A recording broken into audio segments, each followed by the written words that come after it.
है पुष्पी पौधों की आकारिकी।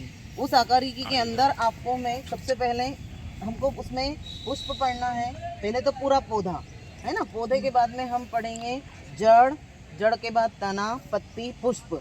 तो पहले तो आपको एक पौधा मालूम ही है कि एक पौधा होता है। इस पौधे में ये जड़ है। जड़ का निर्माण किससे होता है पता है ना आपको? जब बीज होता है, अंकुरित होता है, तो उसके दो पार्ट होते हैं। क्या होते हैं? मूलांकुर और प्रांकुर। तो जो मूलांकुर होता है उससे क्या बनती है? जड़ बनती है। ये जड़ों का निर्माण होता है। और जो प्रांकुर होता है उससे तना। ये हम पहले समझ चुके हैं। अब आज हमारा जो टॉपिक है वो है जड़।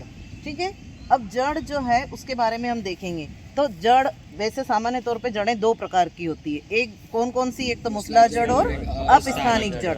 ठीक है, अब कहाँ मूसला जड़ पाई जाती है, कहाँ अपस्थानिक? ज्यादातर मूसला जड़ ही पाई जाती है, लेकिन अपस्थानिक जड़ें, ये अपस्थानिक जड़ और मूसला जड़ें आपको इसमें मैं बताऊंगी। सबसे पहले हम ये पौधा देखते हैं। ये पकड़ो, ये पौधा द्विबीजपत्री है। कौन सा? ये द्विबीजपत्री। द्विबीजपत्री का अर्थ होता है जिसमें जालिका व शिरा विन्यास होता है, जिनकी पत्तियों में जालियां पाई जाती है। ये पहचान है। द्विबीजपत्री का अर्थ मैंने आपको बताया। कौन से पौधे होते हैं द्विबीजपत्री में?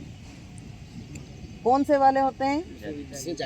ये तो पत्तियां हैं। और ऐसे कैसे पहचानेंगे द्विबीजपत्री को? समस्त दाल वाले पौधे बताया ना आपको। जितने भी सोयाबीन, मटर, मूंग, मूंगफली, जितने भी दाल वाले पौधे, अरहर, वो सब क्या है? समस्त द्विबीजपत्री। तो ये द्विबीजपत्री पौधा है। ठीक है, इस द्विबीजपत्री पौधे की जड़ों के बारे में हम देख रहे हैं। इसकी जड़ों की विशेषता ये होती है कि इसमें जो ये जड़ है, ये पूरी एक लंबी बीज की जड़ जो होती है, देखो नीचे तक, ये गहराई में जाती है, ऐसे धसी हुई होती है गहराई में। इसके ऊपर यहाँ पे होती है मूल टोप, जो कि मिट्टी को खोदने का काम करती है और इसकी सुरक्षा भी करती है। ये मूल टोप हो गई। और इसको लंबी जो नीचे गहराई तक जा रही है, ये इसकी प्राथमिक जड़ कहलाती है। क्या कहलाती है? इससे निकलती है ये दूसरी सेकेंडरी, द्वितीयक। और फिर द्वितीयक से ये निकल रही है छोटी छोटी, देखो ब्रांचेस निकल रही है इन्हीं द्वितीयक से। जैसे एक ये द्वितीयक पकड़ी हमने, और इससे देखो आप छोटी छोटी फिर ब्रांचेस निकल रही है, शाखाएं, तंतु है ना, मूल रोम, तो इनको कहते हैं तृतीयक। इस प्रकार से प्राथमिक, द्वितीयक और तृतीयक सब मिलके बनाते हैं मूसला जड़ तंत्र। और ये मूसला जड़ तंत्र किसकी विशेषता है? ये द्विबीजपत्री पौधों की। अब इसमें आप देखिए, इसमें ये विशेषता होती है, जड़ों का काम क्या है?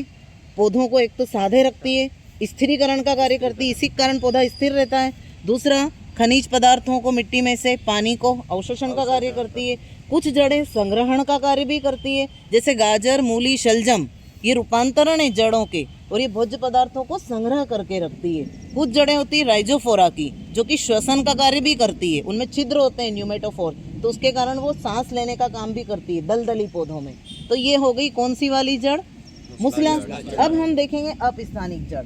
ये एक बीजपत्री पौधा है, ये एक बीजपत्री। इसमें समानांतर शिरा विन्यास होता है। आपने मक्का, गेहूं, चावल, है ना, अनाज के जितने, तो इनमें क्या होता है? सब में समानांतर लाइन होती है, समानांतर शिरा विन्यास।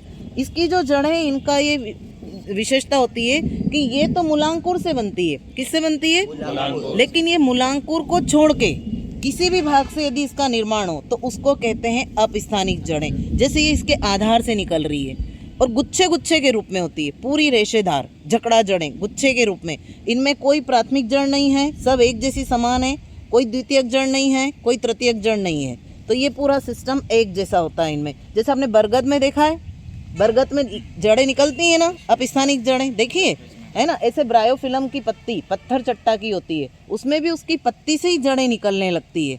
तो मूलांकुर के अलावा कहीं से भी यदि जड़ें निकले तो वो अपस्थानिक जड़ें होती है। कौन सी जड़ें होती है? जैसे बरगद में भी जो पत्ती से नीचे लटक के आती है वो अपस्थानिक है, लेकिन उसके तने में तो रेशेदार जड़ें ही हैं जो फैली हुई है पूरी। तो ये जड़ें हो गई। ये किसकी विशेषता है? ये एक बीजपत्री की। और इनका भी कार्य यही है, पानी का अवशोषण करना, ऊपर पहुंचाना, फिर खनिज पदार्थों का अवशोषण करना, स्थिरीकरण का कार्य करना। तो ये तो हुई जड़ें दोनों। कौन सी हो गई ये? एक जड़ कौन सी? अब आप इसमें से, इस मैदान में से फटाफट एक बीजपत्री और द्विबीजपत्री पौधा लेकर आइए, जिसमें मूसला जड़, अपस्थानिक जड़। आप मुझे बताएंगे कि हम मूसला जड़ लाए हैं या अपस्थानिक जड़ लाए हैं। पहले पौधे की पहचान होनी चाहिए आपको कि एक बीजपत्री कौन सा है, द्विबीजपत्री कौन सा है। आप मुझे एक एक बच्चा ला के बताओ कि कौन सी जड़ लाए हो। आप कौन सी लाए हो? एक बीजपत्री। ये कौन सी जड़ है?